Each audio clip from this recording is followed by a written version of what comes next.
നമസ്കാരം, ഋഷിപ്രോക്തം ചാനലിലേക്ക് ഏവർക്കും ഹൃദ്യമായ സ്വാഗതം. ഏതാനും ദിവസങ്ങളായിട്ട് നാം കൊല്ലവർഷം 1201 സമ്പൂർണ്ണ പുതുവർഷ നക്ഷത്ര ഫലത്തെയാണ് അവതരിപ്പിച്ചു വരുന്നത്.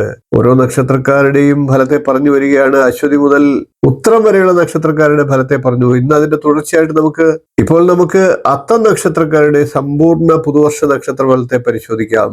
ആദ്യം നമുക്ക് അത്തം നക്ഷത്രക്കാരുടെ പൊതു സ്വഭാവം ഒന്ന് പറയാം. കാമി കുശലോ വാഗ്മി ചോരോ വിദ്വാൻ വിദേശ നിരതശ്ച ഉത്സാഹി നൃപതിഷ്ഠോ നിർദ്ദയ ലജ്ജോരിഹാർക്കഫേ ഭവതി എന്നാണ്. അതായത് അത്തം നക്ഷത്രത്തിൽ ജനിക്കുന്നവർ കാമശീലവും കൗശലവും വാക് സാമർഥ്യവും ശൗര്യവും വിദ്വത്വവും വിദേശവാസത്തിൽ താല്പര്യവും ഉള്ളതായും ഭവിക്കും.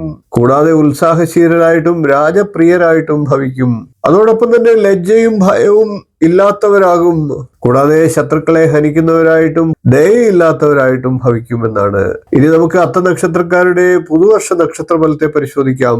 അത്ത നക്ഷത്രം കന്നിക്കൂറിൽ വരുന്ന നക്ഷത്രമാണ്, ഒരു മുഴുവൻ നക്ഷത്രമാണ്. അത്ത നക്ഷത്രക്കാരെ സംബന്ധിച്ച് വ്യാഴം 10-ലാണ്, ശനി 7-ലും രാഹു 6-ലുമായിട്ടാണ് വരുന്നത്.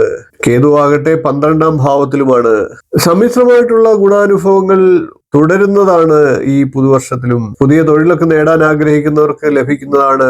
എന്നാൽ എല്ലാ കാര്യത്തിലും പൂർണ്ണ തൃപ്തി ഉണ്ടാകണമെന്നില്ല. ഉദ്യോഗാർത്ഥികളായിട്ടുള്ളവർക്ക് തൊഴിലിടത്തിൽ പൂർണ്ണമായിട്ടുള്ള ഒരു സുഗമമായിട്ടുള്ള അധികാര പ്രാപ്തി ഉണ്ടാകണമെന്നില്ല. പ്രതീക്ഷിച്ച സ്ഥാനോന്നതിയും ലഭിക്കണമെന്നില്ല. വേതന കാര്യങ്ങളിലൊക്കെ അല്പമാത്രമായിട്ടെങ്കിലും ചിലപ്പോൾ വർധനവ് വന്നു എന്നിരിക്കാം. ബിസിനസ്സിലൊക്കെ തൽസ്ഥിതി തുടരുന്നതല്ലാതെ ലാഭം കൂടാൻ സാധ്യതയില്ല. നിലവിലെ സ്ഥിതിയൊക്കെ അതുപോലെ തുടരുക എന്ന് മാത്രമേ പറയാനാകൂ. പുതു സംരംഭങ്ങളൊക്കെ ഒരു പരീക്ഷണമായും ആരംഭമായും മാത്രം കണ്ടാൽ മതി.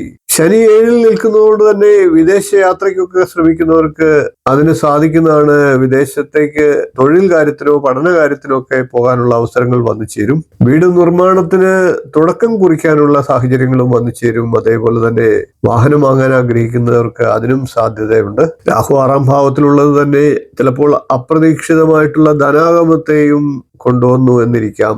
കൂടാതെ ശത്രുക്കളുടെ മേൽ വിജയം കൈവരിക്കാനും ഇത് സാഹചര്യമൊരുക്കുന്നതാണ്. പ്രണയം പോലുള്ള കാര്യങ്ങൾ നിലനിർത്തുക വളരെ ക്ലേശകരമായ അനുഭവത്തിൽ വന്നേക്കാം. ദാമ്പത്യ ജീവിതത്തിലും അത്തം നക്ഷത്രക്കാർക്ക് ചില അലോസരങ്ങൾ ഉണ്ടാകാം. സാമ്പത്തികമായി ഉന്നതി ഉണ്ടാകാനുള്ള സാഹചര്യങ്ങളുണ്ട്. ജീവിതത്തിൽ പൊതുവെ നോക്കുമ്പോൾ സുഖവും സന്തോഷവും ഒക്കെ ലഭിക്കുന്നതാണ്. രോഗങ്ങൾ ഉണ്ടായിരുന്നവർക്ക് രോഗങ്ങളിൽ നിന്ന് വിമുക്തി ഉണ്ടാകാനുള്ള സാഹചര്യങ്ങളും വന്നു ചേരുന്നതാണ്. അത്തം നക്ഷത്രക്കാരെ കുറിച്ച് അറിയേണ്ടതെല്ലാം എന്നുള്ള എന്റെ വീഡിയോ കണ്ടിട്ടില്ലാത്തവർ കാണുക. അത്തം നക്ഷത്രക്കാരെ കുറിച്ചൊരു സമ്പൂർണ്ണ അറിവ് ആ വീഡിയോയിലുണ്ട്. അത് നിങ്ങൾക്ക് വളരെയേറെ പ്രയോജനം ചെയ്യും. വീഡിയോ ഇഷ്ടപ്പെട്ടുവെങ്കിൽ ഒന്ന് ലൈക്ക് ചെയ്യുക, ഷെയർ ചെയ്യുക, ചാനൽ ഒന്ന് സബ്സ്ക്രൈബ് ചെയ്യുക, നിങ്ങളുടെ അഭിപ്രായം കമന്റായിട്ട് അറിയിക്കുക. അടുത്ത ദിവസം നമുക്ക് ചിത്തിര നക്ഷത്രക്കാരുടെ സമ്പൂർണ്ണ പുതുവർഷ നക്ഷത്രഫലവുമായി കാണാം. നന്ദി, നമസ്കാരം, ശുഭദിനം.